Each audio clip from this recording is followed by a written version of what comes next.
¿Alguna vez te has detenido a pensar si las profecías antiguas podrían estar describiendo algo que vemos con nuestros propios ojos hoy? Lo que estás a punto de escuchar no es una teoría forzada, es una conexión tan precisa, tan detallada, que resulta imposible ignorarla. Durante siglos, millones han admirado un monumento en la costa este de los Estados Unidos sin entender su verdadero mensaje. Creemos que representa libertad, pero el texto bíblico sugiere algo muy diferente. Ahora escucha con atención. En el capítulo 5 de Zacarías aparece una visión inquietante. Habla de una figura femenina, alas, comercio, perversidad establecida en un lugar específico y una advertencia sobre lo que ese símbolo representaría para las naciones. Lo sorprendente es esto: cada elemento descrito allí existe hoy en territorio estadounidense. Cada detalle, nada falta. Un profeta que vivió hace 25 siglos vio algo que cruzó continentes y épocas. Vio lo que se levantaría frente a Nueva York. Comprendió lo que significaría para el futuro. Y lo que reveló es algo que cualquier persona de fe debería escuchar con seriedad. Déjame mostrarte por qué. Hablamos de un profeta llamado Zacarías, que existió alrededor del año 520 antes de la era común. Los judíos acababan de volver después de 70 años de exilio en tierras babilónicas. Se encontraban en plena reconstrucción de Jerusalén, levantando nuevamente el templo, intentando recuperar todo lo perdido. Fue entonces cuando Dios otorgó a Zacarías una cadena de revelaciones, 8 visiones consecutivas durante una única noche. Cada revelación mostraba aspectos del destino de Israel, del juicio que vendría, de lo que aguardaba en el horizonte. La quinta de estas visiones requiere nuestra atención completa porque representa el pasaje más enigmático de todas las Escrituras. Durante 2500 años, ningún estudioso pudo descifrar su significado total hasta este momento histórico. Cuando logras entender lo que realmente contempló Zacarías, cuando emparejas cada símbolo con elementos que verdaderamente existen en nuestro mundo contemporáneo, la correlación se vuelve imposible de negar. No estoy sugiriendo que busquemos mensajes escondidos en las letras. No estoy proponiendo que manipulemos textos sagrados para que coincidan con nuestros tiempos. Lo que propongo es leer exactamente lo que está escrito y aceptar que un vidente hebreo describió con precisión algo que no se materializaría hasta 24 siglos más tarde. Una estructura que alcanza más de 90 metros hacia el cielo en uno de los puertos más fotografiados del globo. Una imagen que incontables personas interpretan como emblema de oportunidad y autonomía, pero que Zacarías interpretó como emblema de corrupción siendo trasladada sobre las aguas para establecer un santuario eterno para la maldad. Te conduciré a través de esta revelación, elemento por elemento. Analizaremos cada símbolo, cada característica, cada aspecto que Zacarías mencionó. Cuando lleguemos al final, tu percepción de la estatua de la libertad se transformará radicalmente. Ya no la verás como un ícono de esperanza, sino como la figura que Zacarías contempló, llevando perversidad hacia la Babilonia contemporánea. Entremos en los detalles exactos de lo que este profeta presenció. Las Escrituras registran textualmente la experiencia de Zacarías. En el capítulo 5 de su libro, desde el 5º versículo, leemos lo siguiente: El mensajero angelical que conversaba conmigo apareció y me instruyó diciendo: Alza tu mirada y observa lo que avanza. Respondí con una pregunta: ¿qué estoy viendo? La respuesta fue: observas un recipiente de medición que se desplaza. Agregó: esto representa su presencia en cada rincón del mundo.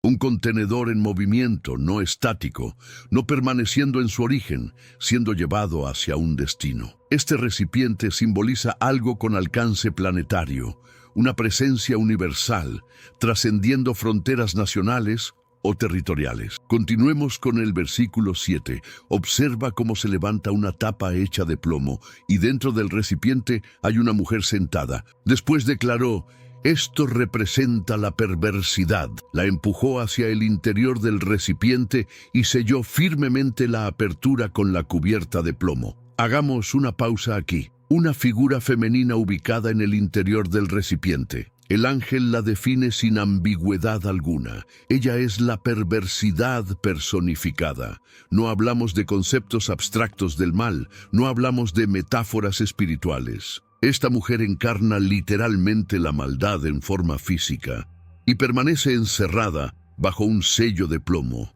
contenida, cubierta, escondida, mientras es transportada. Esta particularidad tiene significado crucial. Regresaremos a este punto. En el 9º versículo continúa: volví a levantar mi vista y percibí 2 mujeres que emergían con viento bajo sus alas. Portaban alas similares a las de la cigüeña. Elevaron el recipiente entre el suelo y el firmamento. 2 figuras femeninas aladas. Pero atención, no son alas celestiales o angelicales, son específicamente alas de cigüeña. ¿Cuál es la relevancia de esto? Dentro de las leyes ceremoniales levíticas, la cigüeña se clasificaba como ave impura. Su consumo estaba prohibido. Era considerada ceremonialmente contaminada. Entonces, Zacarías está presenciando criaturas impuras, transportando perversidad, el mal siendo llevado por medios impuros, elevándose entre 2 planos de existencia, volando, trasladando esta maldad a través del aire. El versículo 10 registra la pregunta obvia de Zacarías. Entonces, interrogué al mensajero angelical que dialogaba conmigo. ¿Hacia dónde transportan ese recipiente? Me respondió: para construirle una morada en la tierra de Sinar. Cuando esté preparada, el recipiente será establecido allí sobre su fundamento. La tierra de Sinar. Ahí está la clave. Ahí es donde todas las piezas se conectan. Sinar aparece mencionado en Génesis capítulo 11. Fue la ubicación donde se construyó la Torre de Babel. Representa el lugar de la primera rebelión organizada de la humanidad contra Dios después del diluvio. Posteriormente, Sinar se asoció con Babilonia, el imperio babilónico, el sitio donde el pueblo elegido fue llevado al cautiverio. Cuando el ángel especifica que el recipiente está siendo transportado hacia la tierra de Sinar, está comunicando que va rumbo a Babilonia. Pero aquí surge una complicación. La antigua Babilonia cayó en el año 539 a.C., aproximadamente 20 años antes de que Zacarías recibiera esta visión. Por lo tanto, esta profecía no puede referirse a la Babilonia histórica. Debe tratarse de una Babilonia futura, una Babilonia renovada, una nación que encarna el mismo espíritu rebelde que existió en la Torre de Babel. Nota lo que hacen al llegar allí. Están construyendo una morada para la perversidad, no un refugio temporal, sino una estructura permanente, un sitio donde el mal será establecido, institucionalizado, convertido en el fundamento mismo de esa nación. Permíteme resumir lo que Zacarías presenció en su visión, un recipiente que simboliza el comercio global y la economía mundial. Una mujer en su interior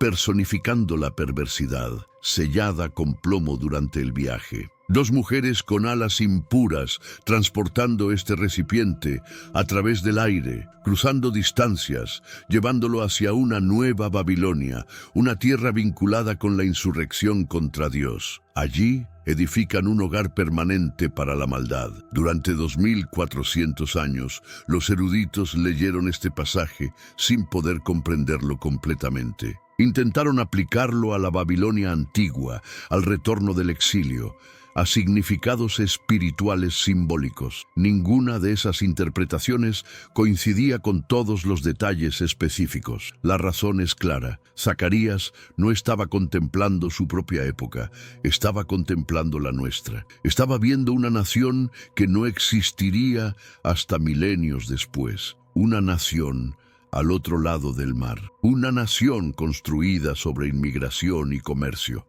una nación que tendría un enorme monumento de una mujer de pie en su puerto principal, recibiendo embarcaciones de todos los rincones del planeta. Una nación que institucionalizaría la perversidad y la exportaría globalmente. Estaba contemplando América, estaba viendo el símbolo que la representaría, la Estatua de la Libertad. Déjame demostrarte por qué esta conexión es imposible de ignorar. Analicemos la visión de Zacarías, detalle por detalle, y quiero que compares cada componente con lo que verdaderamente existe en el puerto de Nueva York. Primero, la figura femenina. Zacarías contempló una mujer. La Estatua de la Libertad es una mujer. Hasta aquí, obvio, pero no es cualquier mujer. El nombre oficial completo del monumento es La Libertad iluminando al mundo. Libertad es la traducción al español de Libertas, una deidad pagana, la diosa romana de la libertad en la mitología clásica. Desde su concepción misma, este monumento representa una diosa pagana, no un símbolo bíblico, no una imagen cristiana, sino un dios falso proveniente del paganismo romano que coincide perfectamente con la visión de Zacarías. Una imagen impura, asociada con rebelión, vinculada con conceptos humanos de libertad separados de la ley divina. Pero hay más. Segundo, las alas. Zacarías vio dos mujeres con alas como de cigüeña. Obviamente, la Estatua de la Libertad no tiene alas literales adheridas a su estructura actualmente, pero aquí está lo que la mayoría desconoce. Los conceptos de diseño originales, creados por Frédéric Auguste Bartholdi, incluían alas. Los bocetos tempranos muestran una figura alada. La idea era que Libertad tuviera alas para representar su influencia iluminadora extendiéndose por el mundo. Esas alas fueron eliminadas del diseño final por razones estructurales y prácticas. Sin embargo, el concepto existió. El simbolismo del vuelo, de transportar algo a través de distancias, de elevación sobre la tierra. Incluso sin alas físicas, el monumento se alza sobre un pedestal masivo, elevado, alzándose sobre el puerto entre tierra y cielo, exactamente como Zacarías describió. El recipiente siendo levantado entre tierra y firmamento. Pero antes, comparte este video con alguien a quien aprecias. Nuestra misión más grande en la tierra es difundir la palabra del Señor. ¿Sabías que muchas personas carecen de conocimientos por falta de contenido adecuado? Envíalo a ese grupo de WhatsApp o públicalo en Facebook. Estoy seguro de que no te arrepentirás. Y si te gustan videos como este, comenta abajo, quiero más. Así sabré si realmente lo disfrutas y definitivamente traeré contenido nuevo similar. Tercero, la corona. Observa la corona de la Estatua de la Libertad, 7 puntas irradiando hacia afuera como rayos solares. Oficialmente, esas 7 puntas representan los 7 continentes y 7 mares. Alcance global, influencia mundial, iluminación universal. El monumento no es solo para América, es la libertad iluminando al mundo. Ambición planetaria, impacto global que coincide con lo que el ángel comunicó a Zacarías. El recipiente representa su presencia en toda la tierra, alcance mundial, sin limitarse a una sola nación. La influencia de América a través de la cultura, el poder militar y el dominio económico ha moldeado cada continente. Cada nación ha sido tocada por los valores estadounidenses, los productos estadounidenses, la filosofía estadounidense. Las 7 puntas de esa corona representan exactamente lo que Zacarías contempló: influencia global, alcance planetario. Cuarto, la ubicación geográfica. Esto es fundamental. Zacarías se encontraba en Jerusalén cuando recibió esta visión. El recipiente estaba siendo transportado hacia algún lugar. Las mujeres lo estaban trasladando. La antigua Babilonia quedaba al este de Jerusalén por tierra, no cruzando mares. Pero Zacarías ve el recipiente siendo transportado por el aire, elevado, desplazándose a través de la distancia. Desde Jerusalén, si viajas hacia el oeste, cruzas el mar Mediterráneo, luego el océano Atlántico y llegas a la costa oriental de Norteamérica, al puerto de Nueva York. Existe solamente una superpotencia global cruzando el mar desde Jerusalén hacia el occidente. Solamente una nación que cumple cada característica de la Babilonia de los últimos tiempos, América. Y de pie en el puerto más famoso de esa nación, hay un monumento de 93 metros representando una mujer. ¿Coincidencia? Continúa escuchando. Quinto, el puerto y el comercio. Zacarías vio un recipiente. En hebreo, la palabra es efá. Es un contenedor de medición utilizado para granos y mercancías. Representa la medida estándar más grande del antiguo Israel. El efá simboliza comercio, intercambio, actividad económica, compra y venta, donde se alza la estatua de la libertad. En el puerto de Nueva York, uno de los puertos más transitados del planeta durante más de un siglo. Desde 1886, cuando el monumento fue dedicado hasta mediados del siglo XX, millones de inmigrantes arribaron por barco,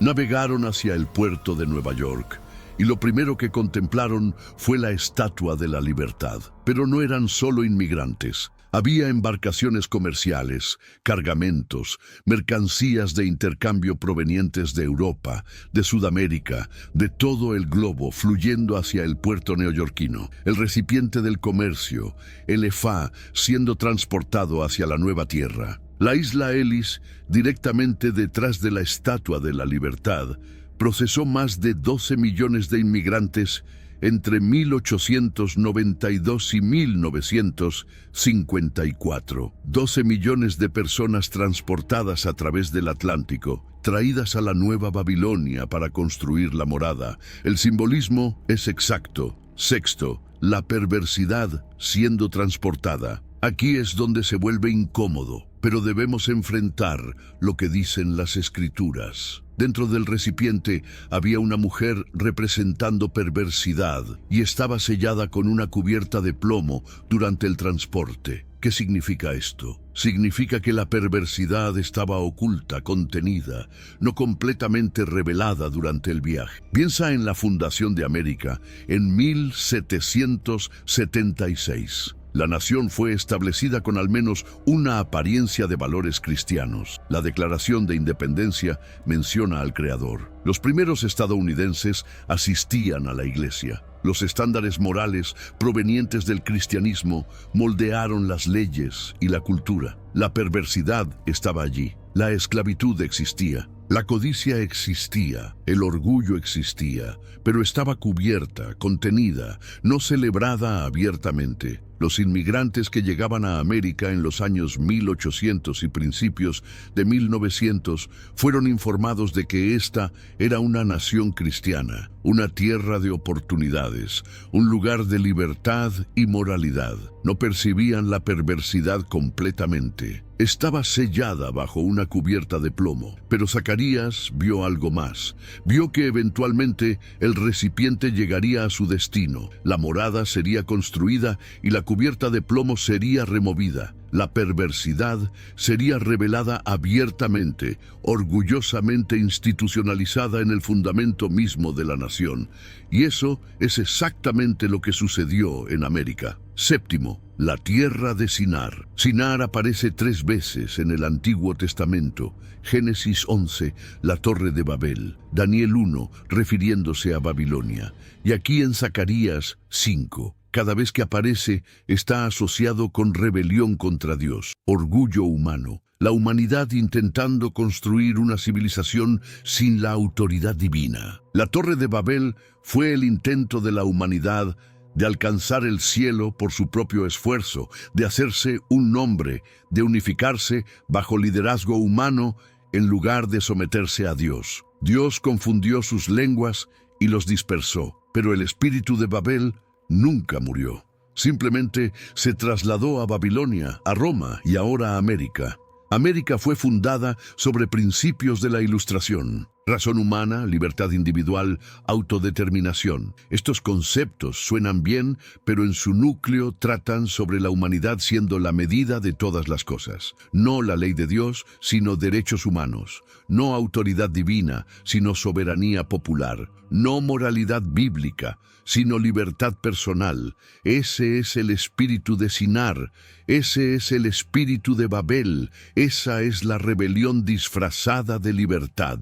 Y la estatua de la libertad encarna esto perfectamente. Sostiene una antorcha representando iluminación, conocimiento humano, progreso humano, sabiduría humana. Sostiene una tablilla con la fecha del 4 de julio de 1776, el día que América declaró su independencia no solo de Gran Bretaña, sino la independencia como filosofía, autogobierno, autonomía. Representa todo lo que la Torre de Babel representó, la humanidad construyendo su propio camino hacia la grandeza sin Dios. Por eso el ángel le dijo a Zacarías que el recipiente iba hacia la tierra de Sinar, no porque se dirija geográficamente a Babilonia en Irak, sino porque va hacia la nueva Babilonia, la nación que encarna el espíritu de rebelión. La expresión final del orgullo humano antes de que caiga el juicio de Dios. Zacarías lo vio todo.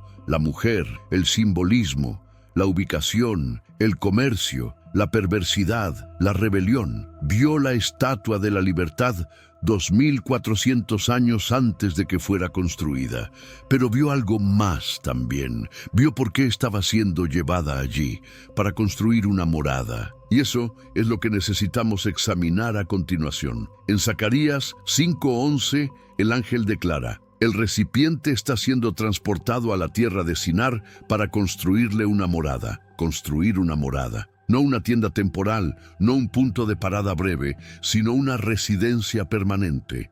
Un fundamento, una estructura diseñada para perdurar. Esto trata sobre establecer la perversidad, convertirla en parte de la infraestructura, parte de la cultura, parte del sistema legal, parte de la identidad nacional. Y eso es precisamente lo que ocurrió en América. La perversidad no apareció de repente. Fue construida gradualmente, década tras década, ladrillo tras ladrillo, hasta que la morada estuvo completa.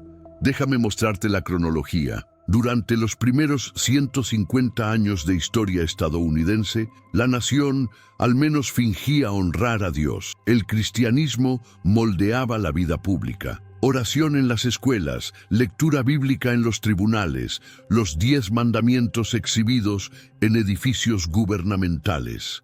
La perversidad estaba presente, no te equivoques.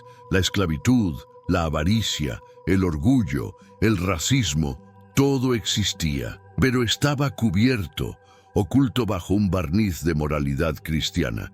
La cubierta de plomo aún sellaba el recipiente. Entonces algo cambió. 1962. La Corte Suprema dictaminó que la oración en las escuelas públicas era inconstitucional. Por primera vez en la historia estadounidense, Dios fue oficialmente removido de la educación pública. Ese fue el primer ladrillo de la morada, el primer rechazo abierto de la autoridad divina en el espacio público. 1963. Lectura bíblica en las escuelas prohibida. Otro ladrillo. 1973. Roe versus Wade. El aborto legalizado a nivel nacional. El derecho a eliminar niños no nacidos declarado una libertad constitucional. Más de 63 millones de bebés han sido abortados en América desde esa decisión. 63 millones de vidas terminadas en nombre de la elección personal y la autonomía corporal. Eso no es solo un ladrillo. Es un ala completa de la morada, una habitación dedicada al sacrificio de niños. Las décadas de 1980 y 90, el evangelio de la prosperidad explota en América. Predicadores enseñando que Dios existe para enriquecerte, que la fe es una herramienta para obtener lo que deseas, que seguir a Jesús significa salud, riqueza y felicidad. Es una perversión total del evangelio y fue exportado mundialmente a través de televangelistas estadounidenses y movimientos de mega iglesias. Iglesias en África, Asia, Sudamérica, adoptaron esta enseñanza falsa, la aprendieron de América, bebieron el vino de la fornicación espiritual de América. Otra habitación en la morada, una habitación dedicada a la religión falsa. Los años 2000, la revolución de contenido adulto alcanza su punto máximo. El material explícito se vuelve mainstream, accesible en cada dispositivo, en cada hogar. Las estadísticas muestran que un porcentaje masivo de hombres estadounidenses, incluyendo hombres cristianos,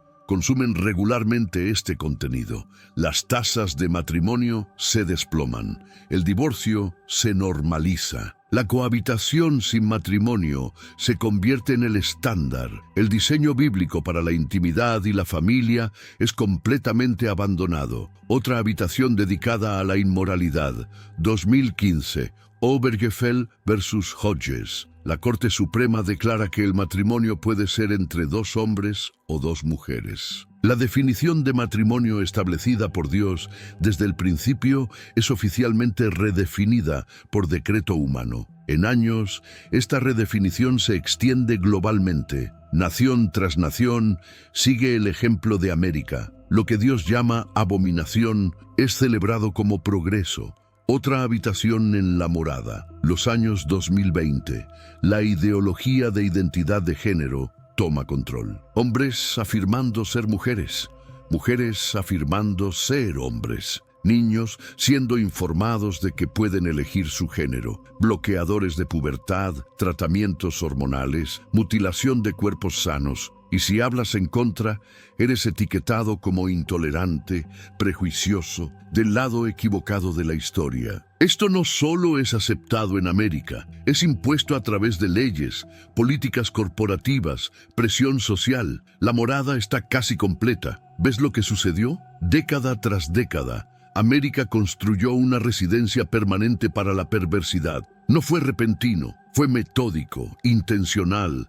Cada generación empuja más lejos de Dios. Cada generación hace que la perversidad sea más aceptable, más legal, más celebrada, hasta que llegamos al día de hoy, donde eliminar bebés se llama atención médica, donde la perversión se llama amor, donde mutilar niños se llama afirmación, donde rechazar a Dios se llama iluminación. La cubierta de plomo está quitada. La perversidad está completamente revelada, abiertamente exhibida, orgullosamente defendida. La morada está construida. Y aquí está lo que hace esto aún más perturbador. América no solo construyó esta morada para sí misma. América exportó esta perversidad al mundo entero a través de películas de Hollywood, celebrando cada forma de inmoralidad, a través de música promoviendo violencia, sustancias y pecado, a través de plataformas de redes sociales, difundiendo valores estadounidenses de individualismo radical y autoadoración, a través de política exterior que presiona a otras naciones para adoptar derechos de aborto, protecciones para ciertos grupos y humanismo secular, a través de corporaciones que se niegan a hacer negocios en países que mantienen estándares morales tradicionales. América construyó la morada y luego invitó al mundo entero a venir a vivir en ella. Eso es lo que significa Apocalipsis 17, cuando dice que los habitantes de la tierra fueron embriagados con el vino de la fornicación de Babilonia. Bebieron lo que América estaba sirviendo, adoptaron los valores de América, fueron corrompidos por la influencia de América. El recipiente salió por toda la tierra, justo como el ángel le dijo a Zacarías. Y ahora la morada está completa, un monumento permanente a la rebelión humana, una residencia para cada forma de perversidad que Dios aborrece. Construida en la tierra del nuevo Sinar, el nuevo Babel, la nueva Babilonia, América. Pero aquí está lo que necesitas comprender. Dios no permite que las moradas construidas para la perversidad permanezcan para siempre. La torre de Babel fue dispersada. La antigua Babilonia fue destruida. Roma cayó. Y la visión de Zacarías no termina con la morada siendo construida. Otros profetas nos dicen lo que sucede después. La morada cae repentinamente, violentamente, completamente. y todos los que estén adentro cuando caiga serán destruidos con ella. Esa es la advertencia. Por eso Dios le mostró esta visión a Zacarías. Por eso el simbolismo es tan preciso e innegable, para que reconozcamos la morada, para que la veamos siendo construida, para que comprendamos lo que viene y para que salgamos antes de que llegue el juicio. Pero hay algo de lo que aún no hemos hablado, algo oculto en la visión de Zacarías que revela la cronología, la cubierta de plomo. Zacarías 5:8. La empujó hacia el interior del recipiente y lanzó la cubierta de plomo sobre su boca. La perversidad fue sellada durante el transporte, cubierta, oculta de la vista. Pero cuando el recipiente llega a su destino, cuando la morada está lista para ser construida, ¿qué sucede con esa cubierta? Es removida. La perversidad es revelada abiertamente para que todos la vean. Entonces aquí está la pregunta: ¿cuándo exactamente fue removida la cubierta de plomo en América? ¿Cuándo dejó la perversidad de estar oculta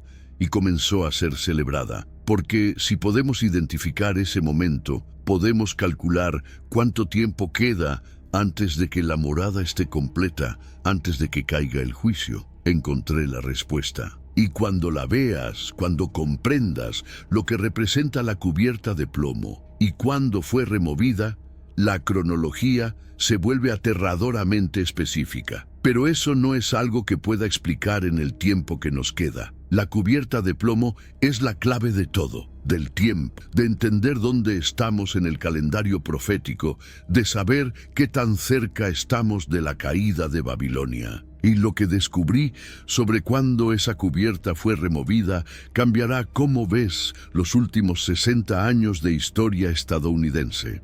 Y si te dijera que existe un evento profético tan absolutamente devastador que millones de personas suplicarán por una segunda oportunidad que jamás llegará. Lo que estás por descubrir no es ciencia ficción. Está escrito en las páginas del libro más antiguo y preciso de la historia.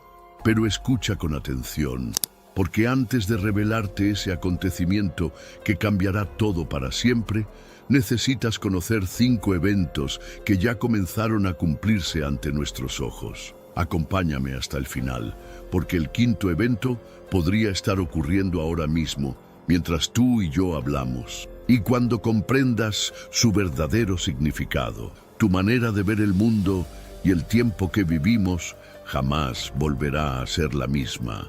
Dentro del misterioso y fascinante libro del Apocalipsis se encuentran revelaciones que han desconcertado a la humanidad durante milenios. Estas no son simples predicciones vagas o metáforas abstractas. Son descripciones detalladas, específicas y contundentes de acontecimientos que transformarán la realidad tal como la conocemos. Los escritores de Hollywood, con todos sus efectos especiales y presupuestos millonarios, jamás podrían concebir algo tan extraordinario. Los novelistas más imaginativos del planeta se quedarían sin palabras al intentar crear una narrativa tan impactante, porque lo que está profetizado va más allá de cualquier límite de la creatividad humana. Estamos hablando de eventos que desafían las leyes de la física, que rompen todos los esquemas de lo que consideramos posible, que reescriben completamente las reglas del juego. Y lo más inquietante de todo esto es que cuando finalmente se manifiesten en nuestra realidad, habrá personas que experimentarán el arrepentimiento más profundo y doloroso que un ser humano puede sentir. Imagina por un momento ese nivel de remordimiento. Ese tipo de agonía emocional que no tiene comparación. Esas almas clamarán desesperadas, pidiendo compasión, rogando por una última oportunidad, suplicando que se les extienda la mano de la gracia divina. Pero en ese momento específico de la historia, esa puerta ya se habrá cerrado definitivamente. El tiempo de la misericordia habrá concluido. La era de las oportunidades habrá terminado. Y lo que viene después es algo que debería hacer temblar a cualquiera que escuche estas palabras con atención. Sin embargo, Antes de sumergirnos en ese evento profético que representa el culmen del terror apocalíptico, necesito guiarte a través de 5 acontecimientos fascinantes. Algunos ya han ocurrido en el pasado distante, dejando huellas imborrables en la historia de la humanidad. Otros están destinados a manifestarse en un futuro que podría estar mucho más cerca de lo que cualquiera de nosotros imagina. Estos 5 eventos son como piezas de un rompecabezas cósmico. Cada uno te dará una perspectiva más clara, una comprensión más profunda de lo que realmente está en juego cuando hablamos del plan divino para los últimos días. Y solo después de comprender estos acontecimientos podremos finalmente confrontar aquella profecía que hará que incluso los corazones más valientes se llenen de temor. Pero antes de continuar con esta revelación, necesito pedirte algo fundamental. Si realmente quieres mantenerte informado sobre estos temas que afectan directamente tu destino eterno, es crucial que te suscribas a este canal ahora mismo. Localiza el botón de suscripción que aparece debajo de este video y presiónalo. No olvides activar la campanita de notificaciones, porque así recibirás alertas instantáneas cada vez que publique contenido nuevo que podría cambiar tu perspectiva sobre la realidad espiritual. ¿De acuerdo? Perfecto. Entonces, comencemos este viaje extraordinario. El primer suceso del que debemos hablar es uno que envió ondas de pánico a través de toda una civilización. Hablamos de la llegada del ángel de la muerte, conocido también como el destructor celestial. Este ser de poder inimaginable descendió a nuestro planeta aproximadamente en el año 1300 antes de nuestra era. Para entender completamente este evento, necesitamos retroceder un poco en el tiempo. El pueblo de Israel se encontraba esclavizado en Egipto, una de las naciones más poderosas del mundo antiguo. Durante generaciones habían sufrido bajo el yugo de la opresión, trabajando sin descanso, construyendo las monumentales estructuras que aún hoy podemos admirar. Dios había elegido a un hombre llamado Moisés para liberar a su pueblo. Este hombre se presentó ante el faraón con un mensaje divino claro y directo: «Deja ir a mi pueblo». Pero el corazón del gobernante egipcio estaba endurecido. Su orgullo era más grande que su sabiduría. Su arrogancia superaba cualquier temor reverente hacia lo divino. Rechazó la petición una vez, luego otra y otra más. Cada negativa era un acto de desafío directo contra el creador del universo. Y cada rechazo traería consigo consecuencias cada vez más severas. Como resultado de esta obstinada desobediencia, el Señor desató sobre Egipto una serie de 10 plagas devastadoras. Estas no fueron eventos aleatorios de la naturaleza. Fueron manifestaciones intencionales del poder divino, diseñadas específicamente para humillar no solo al pueblo egipcio, sino también a cada una de las deidades falsas que adoraban. Pero antes, comparte este video con alguien a quien aprecias. Nuestra misión más grande en la tierra es difundir la palabra del Señor. ¿Sabías que muchas personas carecen de conocimientos por falta de contenido adecuado? Envíalo a ese grupo de WhatsApp o públicalo en Facebook. Estoy seguro de que no te arrepentirás. Y si te gustan videos como este, comenta abajo: «Quiero más». Así sabré si realmente lo disfrutas y definitivamente traeré contenido nuevo, similar. Los egipcios tenían dioses para todo. Un dios para el Nilo, dioses para los animales, deidades para el sol y la luna. Su panteón era vasto y complejo, pero cada una de las plagas fue un golpe directo contra estos falsos dioses, demostrando su absoluta impotencia ante el verdadero Dios vivo. La primera plaga transformó las aguas del majestuoso río Nilo en sangre. Imagina el horror de ver ese río sagrado, fuente de vida para toda la nación, convertirse en un torrente carmesí. Los peces murieron. El agua se volvió imposible de beber. El hedor era insoportable. Luego vinieron las ranas, millones de ellas, invadiendo cada rincón de Egipto. Entraban en las casas, se metían en las camas, saltaban dentro de los hornos y los recipientes de comida. Era una invasión grotesca e imparable. Después aparecieron plagas de mosquitos y moscas que cubrían literalmente el cielo. Estos insectos no solo eran molestos, eran portadores de enfermedades, hacían la vida cotidiana absolutamente miserable. Las siguientes plagas atacaron directamente la economía y el sustento de Egipto. Los animales domésticos comenzaron a morir sin explicación aparente. El ganado, los caballos, los camellos, todos caían fulminados por una enfermedad misteriosa enviada por el Altísimo. Luego, los propios egipcios comenzaron a sufrir. Llagas dolorosas y úlceras cutáneas brotaron por toda su piel.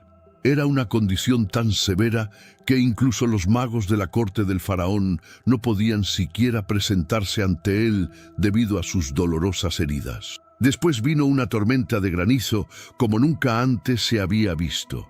Piedras de hielo del tamaño de puños caían del cielo, destruyendo cosechas, matando animales que estaban en los campos, destrozando todo a su paso. Langostas en cantidades inimaginables cubrieron la tierra, devorando cada planta verde que había sobrevivido al granizo. La devastación agrícola fue total y absoluta. Entonces cayó la oscuridad, pero no una oscuridad ordinaria de la noche. Fue una tiniebla tan densa, tan tangible, que la Biblia dice que podía sentirse. Durante 3 días completos, Egipto estuvo sumido en una negrura absoluta, mientras que en la tierra de Gosén, donde habitaban los israelitas, había luz. Después de 9 rechazos consecutivos del faraón para liberar a los hebreos, Dios preparó la 10ª y final plaga. Esta sería tan devastadora, tan personal, tan dolorosa, que finalmente quebraría la resistencia del gobernante más poderoso del mundo. El Señor instruyó a Moisés que ordenara al pueblo hacer algo muy específico. Cada familia debía sacrificar un cordero sin defecto. Luego debían tomar la sangre de ese cordero y pintarla en los postes y el dintel de la puerta de entrada de sus hogares. Este acto de obediencia sería su salvación. La sangre sería la señal que protegería a los primogénitos israelitas de lo que estaba por venir. Era un acto de fe, un símbolo profético que apuntaba hacia un futuro sacrificio mucho mayor. Los israelitas hicieron exactamente lo que se les ordenó. Con cuidado y reverencia, aplicaron la sangre del cordero en sus puertas. Y entonces esperaron. A la medianoche exacta, el ángel destructor atravesó toda la tierra de Egipto. Su misión era precisa y terrible. En este mundo actual, vemos cada vez más personas yendo en contra de los principios tradicionales, y parece que lo inmoral está cada vez más presente. Si te sientes perdido en medio de la confusión y deseas más claridad, este es el verdadero valor de Caminos de la Revelación, descifrando la Biblia por completo, un camino hacia la claridad y la serenidad a través de sus enseñanzas. En el primer comentario fijado, no pierdas esta oportunidad de transformar tu vida y descubrir el propósito genuino de estos desafíos. En cada hogar egipcio, el primogénito, desde el hijo mayor del faraón sentado en su trono, hasta el hijo del prisionero encerrado en la mazmorra, fue alcanzado por la muerte. No hubo excepciones. No importaba el estatus social, la riqueza o el poder. El juicio divino fue equitativo e inexorable. Incluso los primogénitos del ganado murieron esa noche. Cuando los egipcios despertaron en medio de la oscuridad y descubrieron a sus hijos sin vida, un lamento como nunca antes se había escuchado se elevó desde cada casa. El llanto era tan intenso, tan desgarrador, que estremeció los cimientos mismos de aquella antigua civilización. El faraón, quien había desafiado al Dios Todopoderoso 10 veces, finalmente cayó de rodillas. Su propio hijo primogénito yacía muerto. Su heredero, su legado, su futuro, todo destruido en una sola noche. El dolor lo quebró finalmente donde el poder divino, manifestado en 9 plagas previas, no lo había logrado. Esa misma noche, El faraón convocó urgentemente a Moisés y le dijo: «Levántense y váyanse, tomen todo lo que tienen y salgan de mi tierra. Y bendíganme también a mí cuando se vayan». El orgullo había sido completamente aplastado. Este evento del ángel de la muerte no fue solo un juicio contra Egipto, fue una demostración del poder absoluto de Dios sobre la vida y la muerte. Fue una prueba irrefutable de que ninguna nación, por poderosa que sea, puede desafiar la voluntad divina sin consecuencias devastadoras. Pero también fue una imagen profética. El cordero cuya sangre protegió a los israelitas apuntaba directamente hacia Jesucristo, el Cordero de Dios que quitaría el pecado del mundo. Así como la sangre del cordero salvó a los primogénitos aquella noche, la sangre de Jesús salva a todos los que creen en Él del juicio eterno. El segundo suceso extraordinario del que necesitamos hablar es uno que literalmente abrió las entrañas de la tierra. Es un evento que demuestra que la paciencia divina, aunque inmensa, tiene límites. Y cuando esos límites son transgredidos, el juicio puede ser tan rápido como aterrador. Este fenómeno también tuvo a Moisés como protagonista, pero en una etapa diferente del viaje del pueblo israelita. Ya no estaban esclavizados en Egipto, habían sido liberados milagrosamente, habían cruzado el Mar Rojo en seco, mientras sus perseguidores egipcios eran ahogados por las mismas aguas. Ahora caminaban por el vasto e inhóspito desierto del Sinaí, dirigiéndose hacia la tierra que Dios les había prometido. Era un viaje lleno de desafíos. El sol abrasador del desierto, la escasez de agua, la monotonía del maná que caía cada mañana. Pero Dios estaba con ellos, guiándolos con una columna de nube durante el día y una columna de fuego durante la noche. En medio de esta travesía, surgió un hombre cuyo nombre quedaría marcado en la historia como sinónimo de rebelión y juicio: Coré. Este individuo no era un cualquiera dentro del campamento israelita, era un levita, alguien que ya tenía un rol de servicio en las cosas sagradas. Pero algo comenzó a corroer su corazón desde adentro. La envidia empezó a crecer como una mala hierba venenosa. Miraba a Moisés y a su hermano Aarón y pensaba: ¿por qué ellos? ¿Qué los hace tan especiales? ¿Por qué solo ellos tienen acceso directo al Señor? Estas preguntas, aparentemente legítimas en la superficie, escondían una rebelión profunda contra el orden establecido por Dios mismo. Coré no estaba cuestionando a Moisés realmente, estaba cuestionando a Dios. Estaba desafiando la autoridad del Altísimo para designar líderes según su propia voluntad. La envidia es uno de los pecados más destructivos que existen. Puede tomar a una persona con potencial y convertirla en un instrumento de caos y división. Y eso fue exactamente lo que le sucedió a Coré. Su resentimiento creció tanto que no pudo guardárselo para sí mismo. Comenzó a conspirar. Se acercó a otros que también albergaban quejas y resentimientos. Encontró oídos dispuestos a escuchar sus argumentos aparentemente razonables. Poco a poco, fue construyendo una facción de descontentos dentro del campamento. Coré no actuó solo. Convenció a Datán y a Abiram, dos líderes de la tribu de Rubén, para que se unieran a su causa. También logró reunir a 250 príncipes de la congregación, hombres de renombre, miembros prominentes de sus respectivas tribus. Imagina la escena. Coré organizó una asamblea pública contra Moisés y Aarón. Era un desafío abierto, una confrontación directa ante todo el pueblo. Se presentaron ante los líderes designados por Dios y les dijeron: «Basta ya, toda la congregación es santa, cada uno de ellos, y el Señor está en medio de ellos.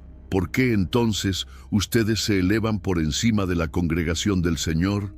La lógica parecía tener sentido superficial. Después de todo, ¿no había llamado Dios a todo Israel para ser una nación santa? ¿No había dicho que serían un reino de sacerdotes? Entonces, ¿por qué esta jerarquía?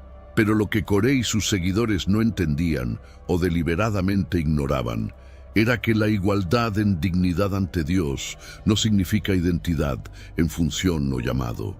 Dios diseña diferentes roles para diferentes personas según su sabiduría perfecta. Moisés, al escuchar esta acusación, no respondió con ira o defensa propia. En lugar de eso, cayó sobre su rostro.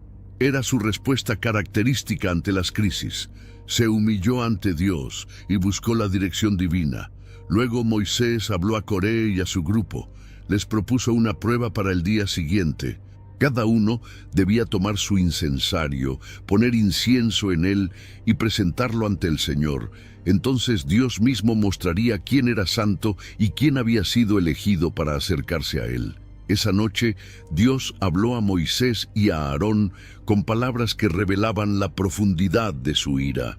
Apártense de en medio de esta congregación y los consumiré en un instante. Pero Moisés y Aarón, fieles intercesores que eran, cayeron sobre sus rostros y clamaron: «Oh Dios, Dios de los espíritus de toda carne, cuando un solo hombre peca, ¿te enojarás con toda la congregación?». La misericordia de Dios se movió ante esta intercesión. Instruyó a Moisés que advirtiera al pueblo que se apartara de las tiendas de Coré, Datán y Abiram.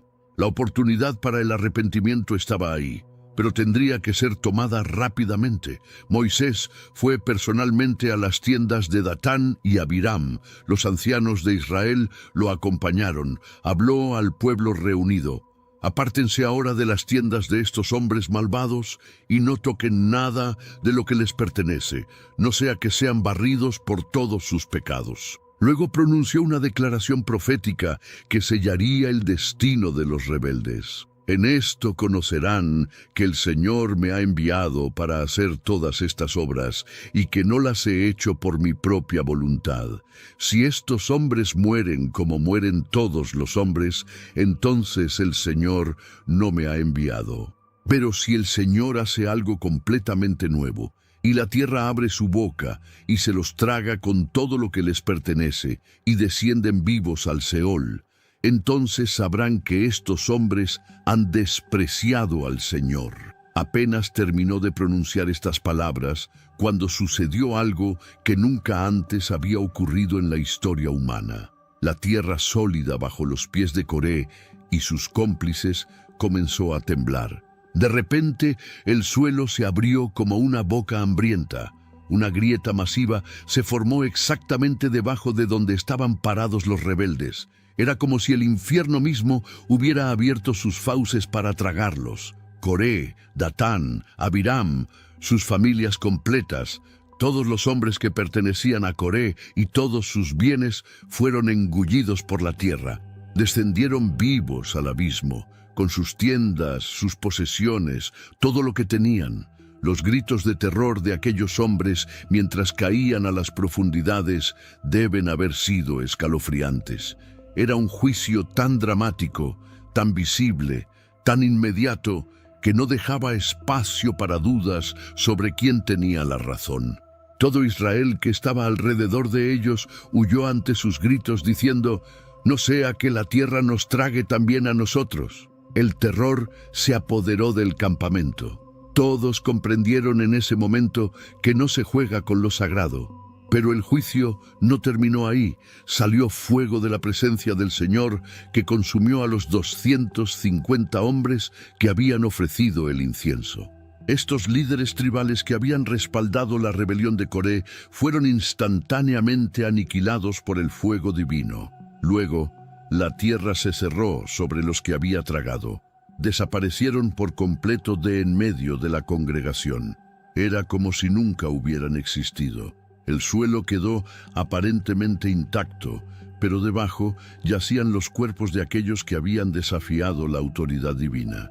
Este evento no fue solo un castigo, fue una lección eterna sobre el peligro de la envidia, la rebelión y el desafío a la autoridad establecida por Dios. Fue una demostración del poder divino sobre las mismas leyes de la naturaleza, pero también fue una advertencia profética. Nos recuerda que hay un abismo literal, un lugar de tormento, donde aquellos que rechazan a Dios y se rebelan contra su voluntad enfrentarán consecuencias eternas. El relato de Coré es citado múltiples veces en el Nuevo Testamento como advertencia para los creyentes. Judas lo menciona como ejemplo de aquellos que perecen en su rebelión. Es un recordatorio de que incluso estar cerca del pueblo de Dios no nos salva si nuestro corazón está lleno de rebelión y envidia. Ahora nos adentramos en territorio profético, en eventos que aún no han sucedido, pero que están claramente delineados en las Escrituras. El tercer acontecimiento del que debemos hablar es el surgimiento de dos testigos extraordinarios durante el período más oscuro de la historia humana. Estas dos figuras misteriosas aparecerán durante los años finales, durante ese período conocido como la Gran Tribulación. Será un tiempo de dolor sin precedentes, de sufrimiento inimaginable, de opresión espiritual y física sobre toda la humanidad. La Biblia es específica en muchos detalles sobre estos dos testigos, aunque deja ciertos misterios sin resolver. Lo que sí sabemos con certeza es que serán dos individuos con características extraordinarias, dotados de un poder sobrenatural que desafiará todas las leyes naturales conocidas. Una de las teorías más fascinantes sobre la identidad de estos testigos sugiere que podrían ser Enoc y Elías. ¿Y por qué esta teoría tiene tanto peso? Porque ambos comparten algo único en toda la historia de la humanidad. Nunca experimentaron la muerte física. Enoc vivió en los tiempos previos al diluvio. La Biblia dice que caminó con Dios y desapareció porque Dios se lo llevó. No dice que murió, simplemente fue llevado. A la edad de 365 años, Dios lo trasladó directamente de esta tierra a su presencia sin pasar por el proceso natural de la muerte. Elías, por su parte, fue uno de los profetas más poderosos del Antiguo Testamento. Al final de su ministerio terrenal, mientras caminaba con su discípulo Eliseo, un carro de fuego y caballos de fuego aparecieron de repente y separaron a los dos hombres. Luego Elías subió al cielo en un torbellino. Eliseo lo vio ascender y nunca más volvió a verlo en esta tierra. La razón teológica por la cual estos dos podrían ser los testigos del Apocalipsis es simple pero profunda. Hebreos 9:27 dice que está establecido para los hombres que mueran una sola vez, y después de esto, el juicio. Si Enoc y Elías nunca murieron, aún les falta cumplir con esta cita universal con la muerte. Sin embargo, existe otra teoría igualmente válida. Algunos eruditos bíblicos creen que los dos testigos podrían ser Elías y Moisés. El fundamento de esta idea proviene de un evento extraordinario en el Nuevo Testamento conocido como la Transfiguración. En aquel momento, Jesús subió a un monte alto con Pedro, Santiago y Juan. Allí, delante de ellos fue transfigurado. Su rostro resplandeció como el sol y sus vestidos se volvieron blancos como la luz. Y de repente aparecieron Moisés y Elías hablando con él sobre lo que iba a cumplirse en Jerusalén, su muerte, sepultura y resurrección. El hecho de que específicamente estos dos aparecieran en ese momento tan crucial ha llevado a muchos a creer que también serán ellos quienes regresen durante la tribulación para dar testimonio final al mundo. Independientemente de su identidad exacta, lo que realmente importa son las características y el ministerio de estos dos testigos. Cuando aparezcan, estarán vestidos con arpillera, un tejido áspero generalmente fabricado con pelo de cabra o camello. Esta vestimenta no es casual o decorativa. Es un símbolo poderoso del lamento y el arrepentimiento. Los profetas del Antiguo Testamento frecuentemente usaban arpillera cuando traían mensajes de juicio o cuando llamaban al pueblo al arrepentimiento. Es una señal visual de la seriedad de su mensaje. Estos dos hombres profetizarán al mundo durante exactamente 1260 días. Si hacemos los cálculos, esto equivale a 3 años y medio. Este periodo corresponde a la segunda mitad de la tribulación, conocida como la Gran Tribulación. Durante este tiempo, el mundo estará bajo el dominio completo del Anticristo. Este líder mundial habrá consolidado su poder, habrá establecido un gobierno global, habrá implementado una economía mundial donde nadie puede comprar ni vender sin su marca, habrá exigido adoración universal y habrá perseguido brutalmente a cualquiera que se niegue a someterse. En medio de este escenario apocalíptico de opresión total, aparecerán estos dos testigos como una luz brillante en la oscuridad más profunda. Predicarán el Evangelio eterno de Jesucristo a un mundo que habrá sido completamente cegado espiritualmente. Su mensaje será claro y directo. Arrepiéntanse, porque el juicio de Dios está sobre la tierra. Volteen al Señor antes de que sea demasiado tarde. Jesús es el camino, la verdad y la vida.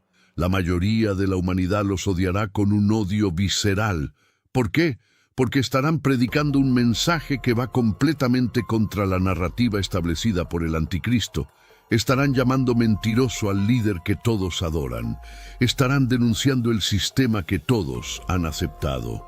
Algunos, por supuesto, escucharán su mensaje. Habrá un remanente que se convertirá incluso durante ese tiempo oscuro. La gracia de Dios seguirá operando, pero la gran mayoría rechazará sus palabras con desprecio y furia. Muchos intentarán atacar a estos testigos. Los escenarios pueden ser muchos: francotiradores apuntando desde edificios, multitudes enfurecidas tratando de lincharlos, tal vez incluso ataques militares coordinados por el gobierno del Anticristo. Después de todo, estos dos hombres representan la mayor amenaza para el régimen establecido.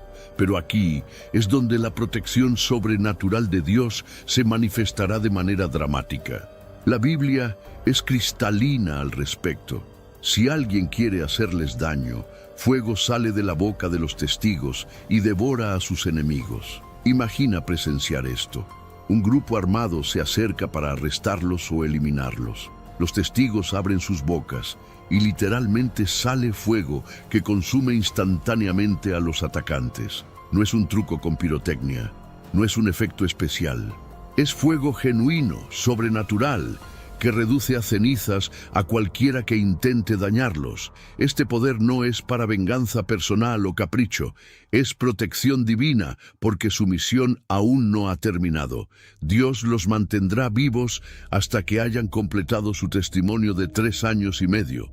Pero el poder de estos testigos va mucho más allá de simplemente defenderse de ataques. Tendrán autoridad para realizar prodigios que recordarán las plagas de Egipto, pero en escala global. Podrán cerrar el cielo para que no llueva durante todo el tiempo que profeticen.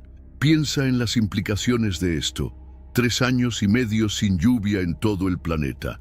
Las cosechas fallarán, los ríos se secarán, los embalses se agotarán, la sed será universal. Será como los días de Elías, cuando desafió al rey Acab y cerró los cielos, pero multiplicado 1000 veces. También tendrán poder para convertir las aguas en sangre, ríos, lagos, océanos. Cualquier cuerpo de agua que toquen se transformará en sangre. Imagina abrir el grifo de tu casa y que salga sangre en lugar de agua. Este será un recordatorio constante del juicio divino sobre un mundo rebelde. Además, tendrán autoridad para golpear la tierra con cualquier plaga, tantas veces como quieran. Enfermedades, pestilencias, calamidades naturales, todo estará bajo su control sobrenatural. Serán literalmente intocables, invencibles mientras dure su ministerio asignado. Este poder absoluto que ejercerán será una demostración inequívoca de que el Dios del cielo aún está en control, a pesar de que el Anticristo parezca reinar sobre el mundo. Será una prueba viviente de que ningún poder humano o demoníaco puede detener el plan divino. Los medios de comunicación globales probablemente los transmitirán constantemente. Serán la noticia número 1 en todo el planeta. Los analistas intentarán explicarlos. Los científicos tratarán de descubrir el truco detrás de sus poderes. Los escépticos buscarán cualquier explicación racional, pero no habrá ninguna. Durante 1260 días, estos dos testigos predicarán con una autoridad que el mundo no ha visto desde los tiempos apostólicos. Cada palabra que pronuncien estará respaldada por un poder sobrenatural innegable. Pero entonces llegaremos al capítulo 11 del Apocalipsis, donde todo cambiará dramáticamente. Y es precisamente en ese punto crítico donde algo absolutamente impactante sucederá. Algo que demostrará que incluso con todo su poder, estos testigos estaban operando bajo el perfecto cronograma divino. Porque existe un momento específico, un instante determinado, en el cual su protección será removida temporalmente.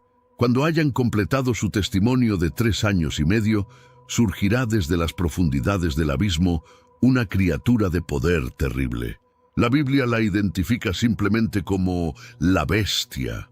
Este ser, que está íntimamente conectado con el anticristo, tendrá finalmente permiso para confrontar a los dos testigos, y en una batalla que será transmitida a todo el mundo, esta bestia los vencerá. Por primera vez en 3 años y medio, alguien logrará tocarlos. Por primera vez, su poder protector no actuará, y por primera vez experimentarán lo que les había sido reservado, la muerte. Sus cuerpos sin vida caerán en las calles de Jerusalén, esa gran ciudad que espiritualmente es llamada Sodoma y Egipto, el mismo lugar donde nuestro Señor fue crucificado. La especificidad de esta ubicación no es accidental, es profundamente simbólica. Durante 3 días y medio, algo extraordinario sucederá. Los cadáveres de estos dos profetas permanecerán expuestos en la calle principal. Y aquí viene la parte que revela cuán avanzada tecnológicamente será esa era. Personas de todos los pueblos, tribus, lenguas y naciones contemplarán sus cuerpos. ¿Cómo es posible que toda la humanidad vea 2 cuerpos en una calle de Jerusalén? A través de la tecnología de transmisión global, las cámaras estarán enfocadas en ellos 24 horas al día. Las noticias los mostrarán constantemente. Las redes sociales estarán saturadas con imágenes y videos. Y algo aún más perturbador, nadie tendrá permiso para enterrarlos. Sus cuerpos se quedarán allí, expuestos a los elementos, como un espectáculo macabro para todo el mundo. Esto es un insulto final, una humillación pública máxima, según las costumbres del Medio Oriente. Pero la reacción de la humanidad es lo que realmente revela la profundidad de la depravación espiritual de ese tiempo. En lugar de lamentar o sentir remordimiento, la gente celebrará. Los habitantes de la tierra se regocijarán, organizarán fiestas, se enviarán regalos unos a otros como si fuera Navidad. ¿Por qué tal celebración? Porque estos dos profetas habían sido un tormento constante para ellos durante 3 años y medio. Sus mensajes de arrepentimiento habían sido como aguijones en la conciencia. Sus milagros y juicios habían interrumpido el orden establecido por el anticristo. Ahora, con ellos muertos, la gente respira aliviada. Piensan que finalmente pueden continuar con sus vidas sin estas molestas voces de advertencia. Es como si hubieran silenciado la alarma de incendio mientras el edificio arde. Las celebraciones continuarán durante 3 días completos. Imagina las escenas: desfiles en las calles, música, baile, brindis, todo mientras 2 cadáveres yacen en medio de Jerusalén. Es una imagen grotesca de humanidad completamente desprovista de sensibilidad espiritual. Pero el tercer día, algo que nadie esperaba comenzará a suceder. Y cuando digo que nadie lo esperaba, me refiero a que tomará por sorpresa total a toda la humanidad. Porque mientras las cámaras siguen transmitiendo los cuerpos inertes, algo sobrenatural comenzará a ocurrir.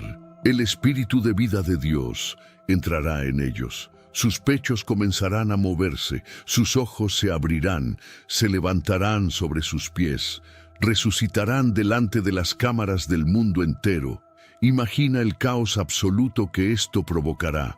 Las celebraciones se detendrán instantáneamente. Los gritos de júbilo se convertirán en gritos de terror.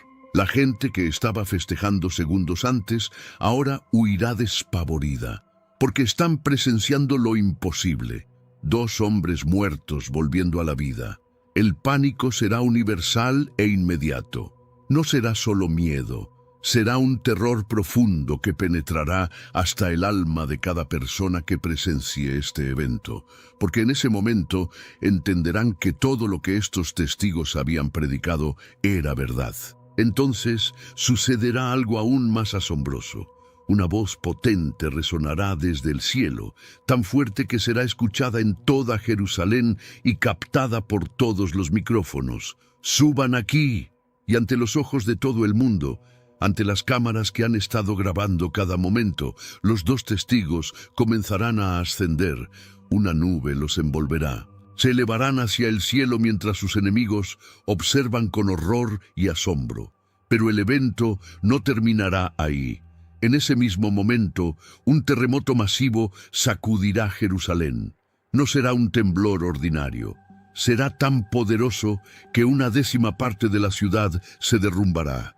Edificios colapsarán, calles se abrirán, el caos será total. 7.000 personas morirán en ese terremoto. Es un número específico, registrado en la profecía con precisión exacta. Estas muertes servirán como un juicio adicional sobre aquellos que celebraron la muerte de los testigos de Dios. Los sobrevivientes quedarán aterrorizados. Su arrogancia será reemplazada por miedo. Su celebración se convertirá en lamentación. Y por primera vez en mucho tiempo darán gloria al Dios del cielo. Ahora bien, es importante notar que dar gloria a Dios aquí no necesariamente significa arrepentimiento genuino y salvación. Puede ser simplemente un reconocimiento forzado de su poder, similar a como los demonios reconocen quién es Jesús, pero no lo sirven. Sin embargo, para algunos, este evento tan dramático podría ser el catalizador final que los lleve a una conversión genuina. Porque incluso en los momentos más oscuros de la historia humana, la misericordia de Dios sigue buscando salvar a aquellos que están dispuestos a volverse a Él. El ministerio de los 2 testigos representa algo crucial. Dios nunca deja al mundo sin testimonio. Incluso cuando el mal parece reinar supremo, incluso cuando el anticristo parece tener control total, Dios asegura que su verdad sea proclamada con poder. Estos 2 testigos son la prueba de que ninguna oscuridad es tan profunda que la luz de Dios no pueda penetrarla. Son la demostración de que ningún poder humano o demoníaco puede silenciar completamente la voz del Altísimo. Su resurrección y ascensión serán un anticipo de algo aún mayor que vendrá.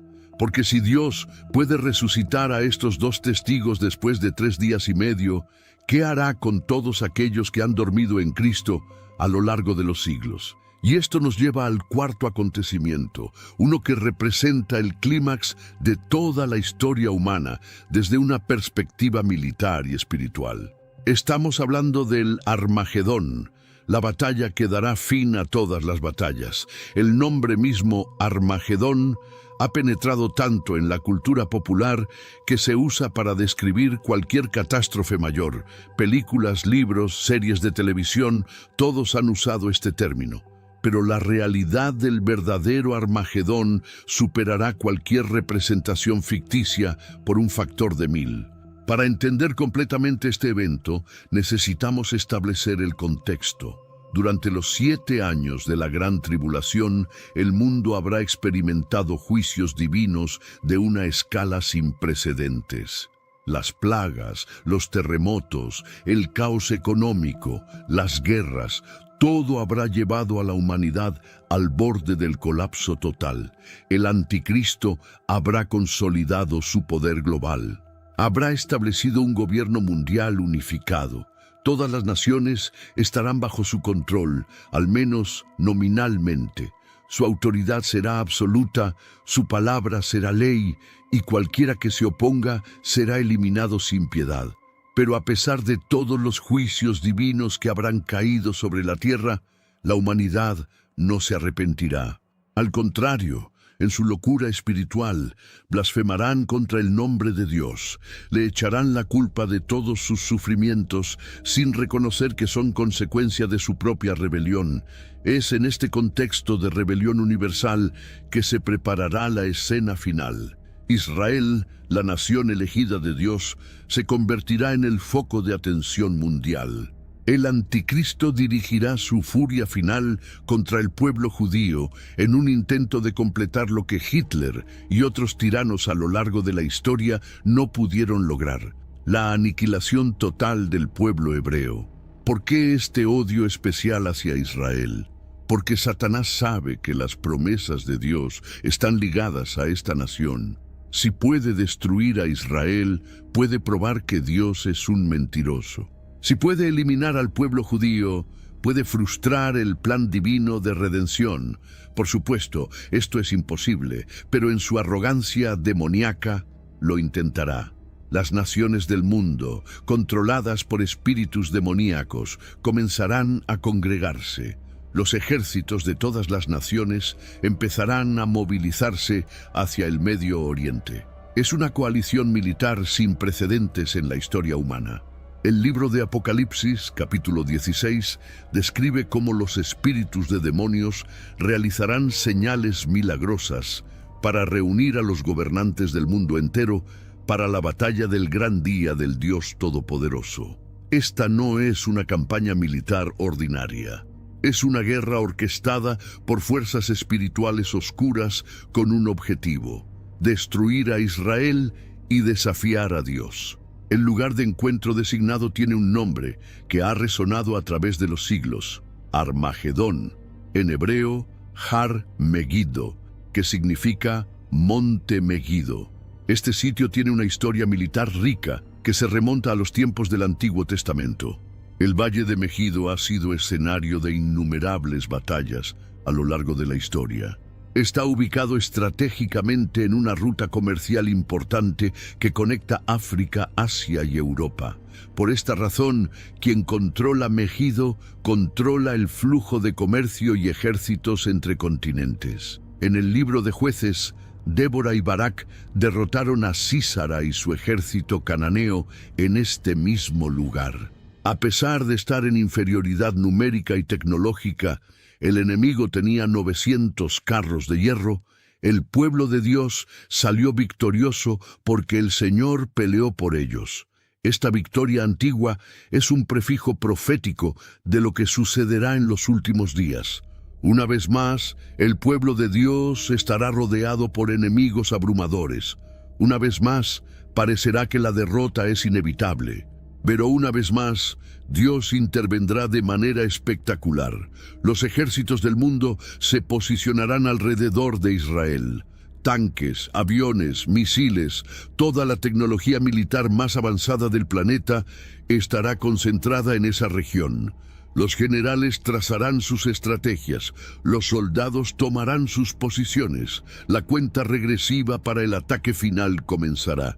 La tensión será insoportable. Los israelitas que hayan sobrevivido hasta ese punto sabrán que están enfrentando su aniquilación final. No hay a dónde huir, no hay refuerzos que vengan. Humanamente hablando, no hay esperanza. Pero entonces, cuando todo parezca perdido, algo sucederá en el cielo. El apóstol Juan, en su visión apocalíptica, describe que vio el cielo abrirse. No fue una simple metáfora. El cielo literalmente se abrirá, rasgándose como un velo. ¿Cómo es posible que un hombre haya sido más sabio que todos los reyes y más rico que todos los imperios? Porque no pidió oro, pidió sabiduría, y Dios le dio todo lo demás. Imagina a un rey cuya sabiduría trascendía los confines humanos, alguien que no solo gobernó con justicia, sino que, según las Escrituras, conversaba directamente con Dios. Ese hombre fue el rey Salomón, hijo del legendario David.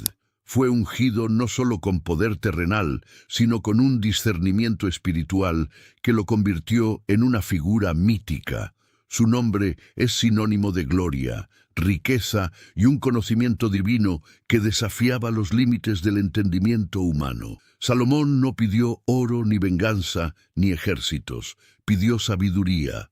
Y fue precisamente esa elección lo que hizo que el cielo lo colmara también de riquezas. Según la Biblia, su trono era de marfil y oro puro.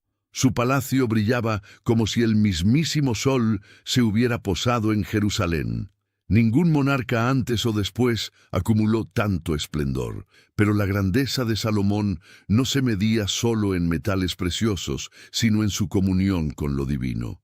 Pero ¿de dónde vino todo ese oro? ¿Eran simples bendiciones celestiales o existía un sistema económico, político y espiritual detrás de su gloria? Esta pregunta ha atormentado a generaciones enteras. Arqueólogos, teólogos y exploradores se han lanzado a la búsqueda de respuestas, tratando de separar la leyenda de la historia y lo sagrado de lo simbólico. Salomón lo fue, y su historia está marcada por luz celestial y sombras humanas.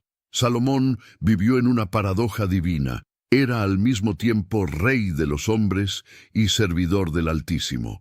Gobernaba sobre Israel, pero sabía que su corona no era más que un préstamo celestial. Sus decisiones estaban impregnadas de una sabiduría que provenía de lo alto, y su figura se erguía entre dos mundos, el físico y el espiritual, el real y el simbólico. Pero esa gloria también arrastraba sombras. Salomón, pese a su conexión con Dios, cayó en errores humanos. Acumuló mujeres, alianzas peligrosas, riquezas más allá de la lógica y construyó templos para dioses extranjeros. La Biblia es clara. Aunque fue bendecido, también fue advertido. ¿Podía un hombre que lo tenía todo mantenerse puro? ¿O su riqueza fue también su perdición? Esta dualidad lo hace aún más fascinante. Salomón no es un héroe perfecto, sino una figura compleja, moldeada por el contacto divino y la tentación humana. Sus decisiones políticas, como los tributos y alianzas, se entrelazan con actos profundamente simbólicos, como la construcción del Templo de Jerusalén, lugar de encuentro entre Dios y su pueblo. Tal vez ese oro no era solo metal, sino una manifestación divina. La Biblia menciona el oro de Salomón de forma reiterada, casi como si fuera una obsesión. Se dice que en Jerusalén el oro era tan común como las piedras, pero el texto sagrado rara vez explica de dónde venía ese metal precioso, solo que llegaba en grandes cantidades de lugares misteriosos, Ofir y Tarsis. ¿Acaso este oro tenía un significado más profundo? ¿Podría representar algo más que riqueza material? Algunos teólogos sugieren que el oro de Salomón simboliza sabiduría divina, la iluminación que emana del conocimiento espiritual. Otros creen que era literal, oro puro, brillante, transportado por marinos fenicios desde tierras lejanas y exóticas. Durante siglos, la ausencia de detalles precisos ha alimentado teorías de todo tipo, desde conexiones con el continente africano hasta rutas comerciales por el mar Índico. Cada trozo de información perdido se ha convertido en un enigma para exploradores modernos. Pero lo que muchos olvidan es que, en la Biblia, lo valioso casi nunca es solo lo material. Nadie lo ha encontrado, porque quizás no está en el mapa, sino en el alma. Ofir. Solo pronunciar ese nombre evoca imágenes de tierras escondidas más allá del horizonte, cargadas de oro, incienso y misterio. Según los textos bíblicos, era el destino final de las flotas de Salomón, que regresaban repletas de riquezas inigualables. Pero, ¿dónde estaba Ofir? ¿Existió realmente? Exploradores lo han buscado en Arabia, en la India, en el sur de África. Algunos han incluso relacionado Ofir con las antiguas minas de oro del Gran Zimbabue. Sin embargo, el lugar exacto nunca ha sido confirmado. Esta ausencia geográfica ha convertido a Ofir en un símbolo, no solo de riqueza, sino de promesa divina aún no revelada. En la Biblia, Dios muchas veces oculta lo sagrado en lo invisible. Así como el Edén fue cerrado y el arca perdida, Ofir permanece velada ante los ojos del mundo. Puede que su oro existiera, pero su verdadera esencia era espiritual. Representaba la recompensa celestial para aquellos que buscan con fe, no solo con mapas, porque era la casa de Dios en la tierra. Un portal entre el cielo y Jerusalén. Cuando Salomón construyó el templo de Jerusalén, no lo hizo para sí mismo, sino como morada de Dios en la tierra. Fue un acto supremo de devoción, uniendo arquitectura, espiritualidad y poder político. Según el relato bíblico, no se escatimó en recursos: oro, cedro del Líbano, piedras talladas, todo fue preparado para honrar al Altísimo.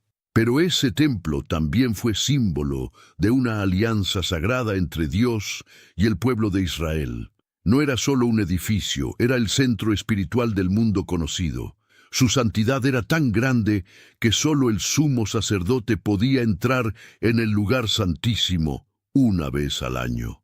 Y allí la gloria de Dios descendía. Con el tiempo el templo fue destruido, reconstruido y vuelto a destruir. Lo que permanece de él es más que ruinas, es una promesa eterna, un eco de lo que fue y de lo que será. Muchos creen que, cuando se reconstruya, marcará el comienzo de una nueva era espiritual para la humanidad. Tarsis y Ofir no eran simples puertos, eran símbolos del alcance de un reino que, aunque ubicado en una tierra árida, movía riquezas como si tuviera acceso directo a los tesoros del paraíso. Los textos bíblicos relatan que cada 3 años las flotas de Salomón regresaban cargadas con oro, plata, marfil, monos y hasta pavos reales. ¿Qué tan lejos llegaban estos barcos para traer semejante variedad de maravillas? Algunos creen que los barcos eran construidos por los fenicios, expertos marinos aliados de Salomón. Esto explicaría cómo un rey de Israel, sin salida directa al mar, podía acceder a un comercio tan vasto. Pero más allá del comercio está el mensaje. Estos viajes no solo traían recursos, traían poder, traían influencia y reforzaban la idea de que el reino estaba bajo una bendición divina. Cada regreso de una flota era una reafirmación de que Salomón no solo gobernaba una nación, sino un punto espiritual de conexión entre el cielo y la tierra. Cada objeto exótico que traían no era solo un lujo. Era una señal de que Dios estaba cumpliendo su promesa de abundancia a un siervo sabio, porque no buscaba riquezas, sino respuestas que solo un sabio guiado por Dios podía dar. La reina de Saba, descrita como una monarca hermosa y opulenta, viajó miles de kilómetros hasta Jerusalén no por alianzas militares, sino para poner a prueba la sabiduría del rey Salomón. ¿Qué clase de reputación espiritual debía tener él para que una soberana tan poderosa realizara semejante travesía? La Biblia dice que llegó con caravanas llenas de especias, piedras preciosas y oro, mucho oro, solo para comprobar si lo que se decía del rey era cierto, y al enfrentarlo con preguntas difíciles no encontró un político ni un comerciante. Encontró un hombre cuya sabiduría parecía provenir del mismísimo cielo. Pero esta historia es más que una anécdota diplomática. Es un encuentro simbólico entre el conocimiento humano y la revelación divina. Y al regalarle a Salomón 120 talentos de oro, más de 4 toneladas, la reina no solo reconocía su grandeza terrenal, sino su conexión sagrada con lo eterno. Que el destinatario no es un rey cualquiera, sino un elegido de dimensiones proféticas. El regalo de la reina de Saba fue más que generoso, fue descomunal. En tiempos antiguos, el oro no era solo riqueza, era símbolo de favor divino. Dar tal cantidad a un hombre era reconocerlo como alguien especial, quizás incluso como instrumento de los designios celestiales. La pregunta, sin embargo, se vuelve inquietante. Si Saba podía regalar esa suma, ¿cuánto más poseía? Y más aún, ¿de dónde provenía ese oro? ¿Podría haber una conexión directa entre los reinos africanos y las minas que alimentaban el templo de Jerusalén? Esta duda ha inspirado teorías durante siglos. Algunos creen que la riqueza de Saba provenía de rutas comerciales que cruzaban el Mar Rojo hacia África. Otros, que ella misma controlaba minas de oro en regiones hoy olvidadas. Pero más allá del origen está el impacto. Ese regalo selló un momento espiritual entre dos soberanos unidos por algo más profundo que la política. Quizás ese encuentro no fue casual. Quizás fue una cita profética orquestada por el cielo, un diálogo entre reinos que representaban diferentes facetas del plan divino. Los fenicios, maestros del mar y de la piedra, guiados por planos que venían del cielo. La Biblia relata que Salomón pidió ayuda al rey Hiram de Tiro, y fue así como los fenicios, expertos en construcción y comercio, participaron en la edificación del templo más sagrado jamás levantado. Estos hombres no eran solo obreros, eran artistas, matemáticos, ingenieros, pero también eran guardianes de conocimientos ancestrales. Los fenicios construían sin usar mortero, piedra sobre piedra perfectamente encajadas, tal como se describe en los restos arqueológicos de templos antiguos y en las ruinas halladas en lugares como el Gran Zimbabue. ¿Podría ser que su tecnología haya llegado más lejos de lo que imaginamos? ¿Y si ellos también llevaron ese conocimiento a África? La colaboración entre Salomón y los fenicios fue estratégica, pero también profundamente simbólica. Representaba una unión entre sabiduría divina e ingeniería humana, entre revelación y técnica. Una alianza que haría del templo no solo una estructura, sino un testimonio eterno del vínculo entre Dios e Israel. Por eso, entender el papel de los fenicios es vital. Ellos eran los brazos que ejecutaban lo que el cielo había dictado. Y cada piedra tallada podría ser en sí misma una oración silenciosa en forma de arquitectura sagrada. La fe de un niño y la obsesión de un alma que cree que los textos sagrados aún guardan secretos reales. Kalmauk no era un arqueólogo ni un aventurero con grandes recursos. Era un joven alemán que, a los 10 años, recibió un atlas del mundo como regalo y se prometió a sí mismo llenar los espacios en blanco. Pero su obsesión no era geográfica, era bíblica. Quería encontrar las minas del rey Salomón. Estudió durante años, aprendió idiomas, se entrenó físicamente y finalmente en 1865 pisó suelo africano con casi nada más que una brújula, una manta y su fe. Durante años atravesó las regiones más hostiles del continente, guiado únicamente por leyendas, diarios de capitanes portugueses y fragmentos de las escrituras. Lo que movía a Karl no era solo curiosidad. Era la certeza de que la Biblia hablaba de lugares reales, de riquezas que habían existido, de rutas que aún podían encontrarse. Su viaje fue una mezcla de ciencia, obsesión y una búsqueda espiritual profunda.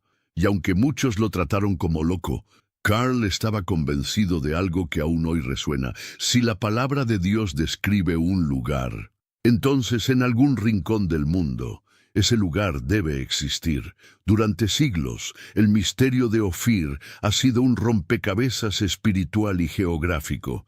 Algunos mapas antiguos, referencias de navegantes y crónicas bíblicas parecen aludir a lugares concretos, pero ¿y si Ofir no es un sitio perdido, sino un eco transformado por el tiempo?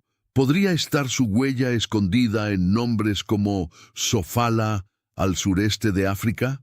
Los exploradores portugueses que llegaron a la costa africana escucharon leyendas sobre barcos que venían por oro en tiempos antiguos. Los relatos locales Hablaban de hombres extranjeros que extraían metales preciosos y construían fortalezas de piedra. Muchos creyeron ver en Sofala la herencia de Ofir, una deformación fonética de un nombre sagrado.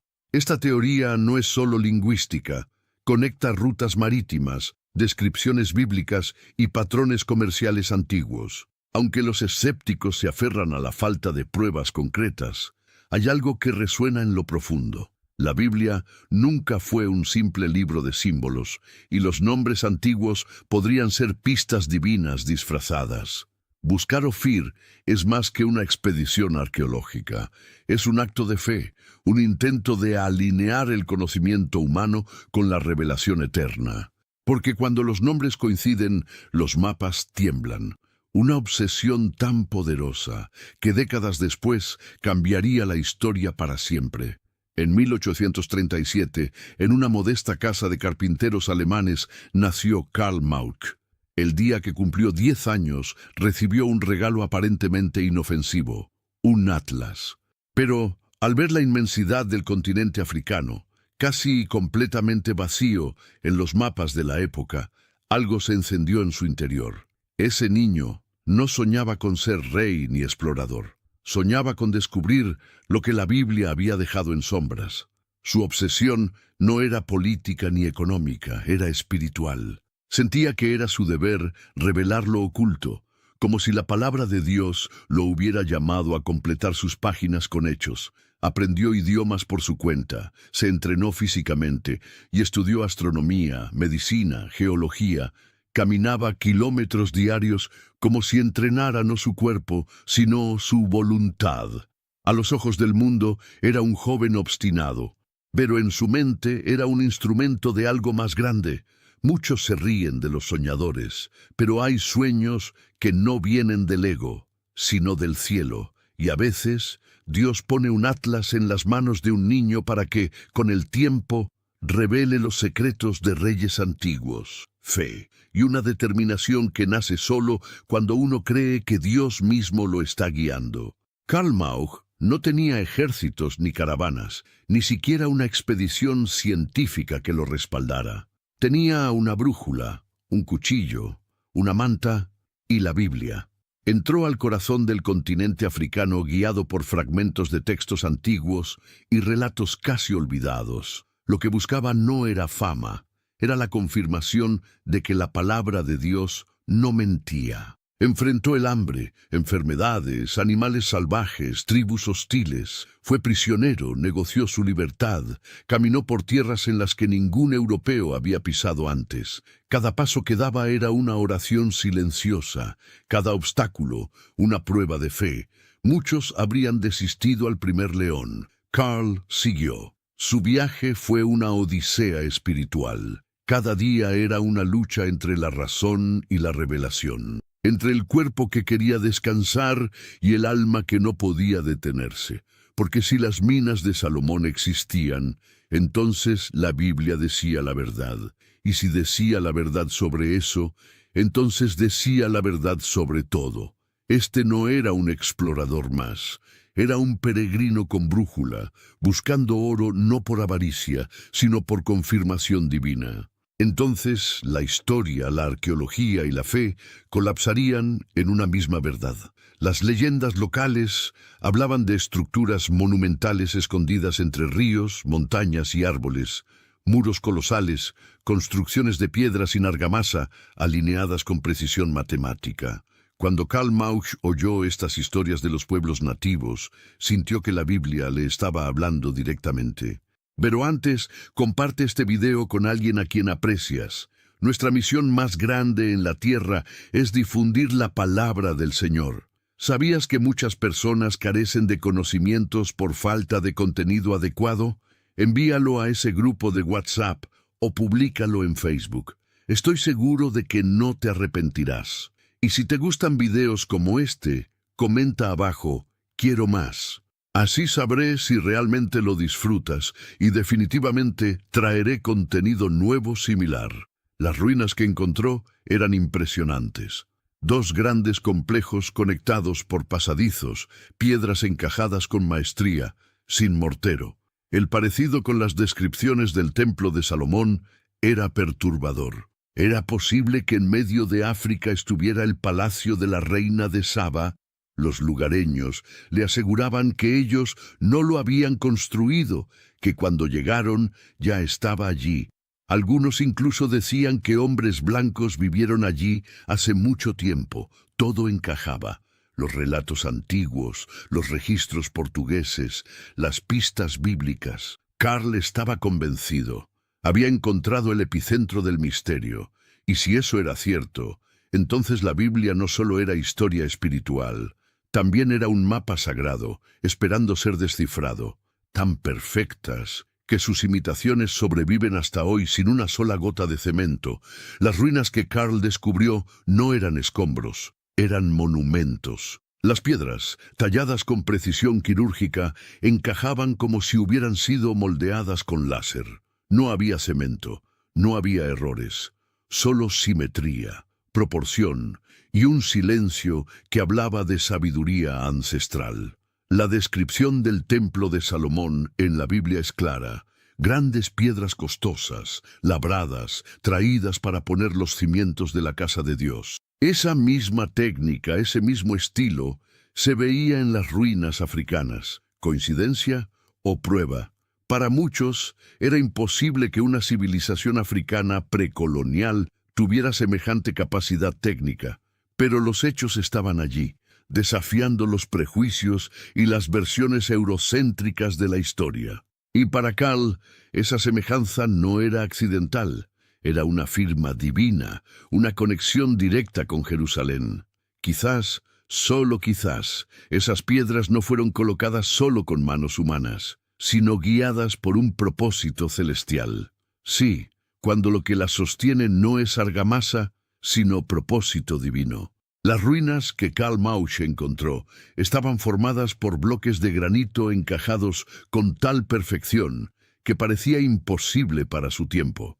Y sin embargo, allí estaban, desafiando la lógica y las leyes modernas de la ingeniería. Esta forma de construcción, sin mortero, sin relleno, es idéntica a la técnica usada en el Templo de Salomón. En el relato bíblico se especifica que las piedras del templo fueron labradas antes de ser llevadas al sitio. Todo debía encajar sin que se oyera el sonido de martillo o cincel en el lugar sagrado. Esa precisión no era solo arquitectónica, era espiritual. Cada piedra debía obedecer un diseño celestial. Karl no podía ignorar el paralelismo. No era una coincidencia aislada. Era una conexión simbólica. Lo que los hebreos hicieron en Jerusalén, alguien lo replicó, o quizás lo originó, en África. ¿Fueron los fenicios? ¿Fueron los pueblos antiguos que colaboraron con Israel? ¿O hubo algo aún más misterioso detrás? Cuando la arquitectura imita al templo sagrado, quizás no estamos ante una simple ruina, sino ante una copia terrenal de una idea celestial. Entonces, las rutas comerciales bíblicas cruzaban más mares de los que imaginamos. Una de las pruebas que Karl creyó haber encontrado fue la madera, cedro, el mismo tipo que, según la Biblia, se usó para construir el Templo de Salomón. Cuando la examinó, notó su aroma, su textura, su resistencia. Estaba convencido. Era cedro del Líbano, en medio de África. Pero años después, científicos demostrarían que esa madera era en realidad sándalo africano. Karl se había guiado por su intuición y por comparar la madera con su lápiz de cedro. ¿Fue un error? Tal vez. Pero incluso el error revela algo profundo. Existía en África una madera noble, fuerte, aromática, digna de los templos. ¿Podría ser que el cedro del templo no viniera solo del Líbano, sino también de otras tierras? ¿Y si las rutas fenicias se extendían mucho más allá de lo que la historia oficial reconoce? Este error aparente podría ser una pista encubierta, una señal de que las conexiones entre África y el Israel bíblico eran reales y profundas. A veces, lo que parece una equivocación es simplemente una verdad que aún no tiene nombre. Para Karl no había duda. Para la ciencia, aún hay preguntas sin responder. Las tribus locales hablaban con respeto sobre las ruinas. Decían que eran demasiado antiguas para haber sido construidas por ellos. Algunos afirmaban que allí vivieron los siervos de Salomón, otros que era una ciudad mágica. Para Karl Mauck, sin embargo, la respuesta era clara. Esas ruinas eran el palacio de la reina de Saba. La ubicación encajaba. Las proporciones eran majestuosas. La técnica constructiva era idéntica a la usada en Jerusalén. Además, estaban cerca de minas de oro, lo que reforzaba la teoría. Todo apuntaba a que ese sitio había sido parte de una red de comercio y poder que unía a Saba con Israel. El problema era que Karl no tenía cómo probarlo más allá de su observación, y para muchos académicos, la ausencia de pruebas científicas invalidaba la posibilidad. Pero, ¿acaso la fe y la intuición no han guiado también grandes descubrimientos en la historia?